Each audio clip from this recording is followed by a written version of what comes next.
বর্তমান সরকার যদিও গণতান্ত্রিক পদ্ধতিতে আসেনি, তবে অবশ্যই একটি বিপ্লব পরবর্তী, একটি গণ অভ্যুত্থান পরবর্তী এবং ইসলামের যে নেতৃত্ব নির্বাচনের ব্যবস্থা আছে পরামর্শের ভিত্তিতে সরকার নির্ধারণ করা, সেই পরামর্শের ভিত্তিতেই দেশ এবং জাতির যারা স্টেক হোল্ডার তাদের পরামর্শের ভিত্তিতেই আপনারা এখানে এসেছেন।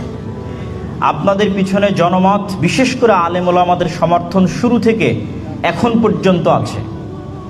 এবং আমি এর সাথে আরও একটি কথা যুক্ত করে দিই যে আমরা অনেকেই সমগ্র বাংলাদেশে ইসলামের বিজয়ের স্বপ্ন দেখি। আমি অনেক সময় মনে করি, যদিও আমার এই কথাটি বাস্তবে প্রতিফলিত হবে না, তবুও হয়তো এরকম পর্যায়ে কথা বলার সুযোগ ভবিষ্যতে নাও আসতে পারে, সেহেতু এখানে বলেই নিই যে বর্তমান সরকার যেই পদ্ধতির উপর এসেছে পরামর্শের ভিত্তিতে, যোগ্য মানুষকে সবাই নিজ নিজ জায়গা থেকে চিন্তা করেছে আমার চেয়ে কে ভালো হবে, এবং তারাও হয়তো চেষ্টা করছে তাদের জায়গায় বিভিন্ন মন্ত্রণালয়ে কোনো প্রকার দল মত না দেখে যোগ্য ব্যক্তিদেরকে নিয়োগ দেওয়ার এই যে পদ্ধতি, পুনরায় গণতন্ত্রের দিকে ফিরে না গিয়ে এই পদ্ধতিকেই যদি কন্টিনিউ করা যায় তাহলে এটাই ইটসেলফ ইসলাম প্রতিষ্ঠার জন্য যথেষ্ট।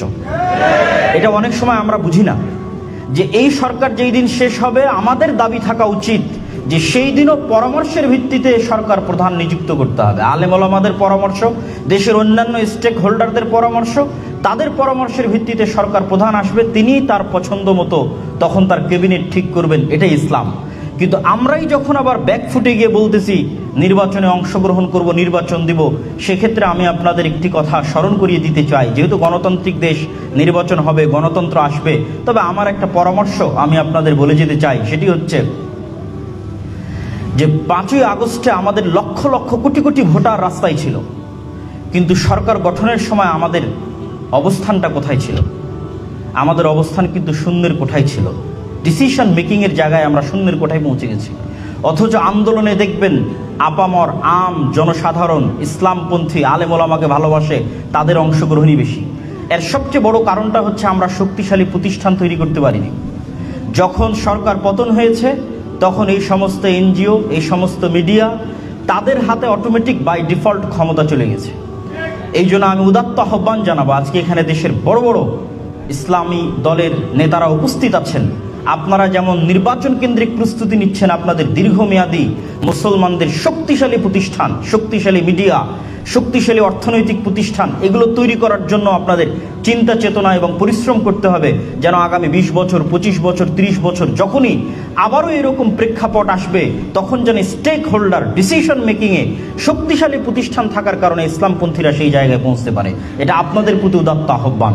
সম্মানিত উপস্থিতি, বক্তব্যের শেষের দিকে আমি বর্তমান সরকারের প্রতি আহ্বান জানিয়ে বলতে চাই যে আল্লাহ সুবহানাহু তাআলার বিধান যেহেতু অপরিবর্তনীয় এবং যেহেতু এটি 90%-এরও অধিক মুসলমানের দেশ এবং মুসলমানেরা আপনারা দেখেছেন জুলাই বিপ্লবে রক্ত দেওয়া শিখেছে, তারা পার্শ্ববর্তী দেশ আমাদের যারা দাদাগিরি দেখাতো তাদের রক্তচক্ষুকে উপেক্ষা করে নিজের দেশের স্বাধীনতা ছিনিয়ে এনেছে। প্রয়োজন হলে তারা পাশ্চাত্য কর্তৃক, পাশ্চাত্য থেকে আমদানিকৃত এই নষ্ট ভ্রষ্ট সংস্কৃতিকে, এই নষ্ট ভ্রষ্ট নারী সংস্কারের প্রতিবেদনকে ডাস্টবিনে নিক্ষেপ করার জন্য শেষ রক্তবিন্দু পর্যন্ত দিতে বাধ্য থাকবে। আপনাদেরকে এই হুঁশিয়ারি দিয়ে আমি আমার সংক্ষিপ্ত বক্তব্য শেষ করছি এবং আল্লাহ সুবহানাহু তাআলার নিকটে দোয়া করছি যে আল্লাহ সুবহানাহু তাআলা যেন আমাদের দেশকে, আমাদের মাতৃভূমিকে এই সমস্ত অপবিত্র, এই সমস্ত নষ্ট ভ্রষ্ট সংস্কৃতি থেকে হেফাজত করেন। আল্লাহুম্মা আমিন।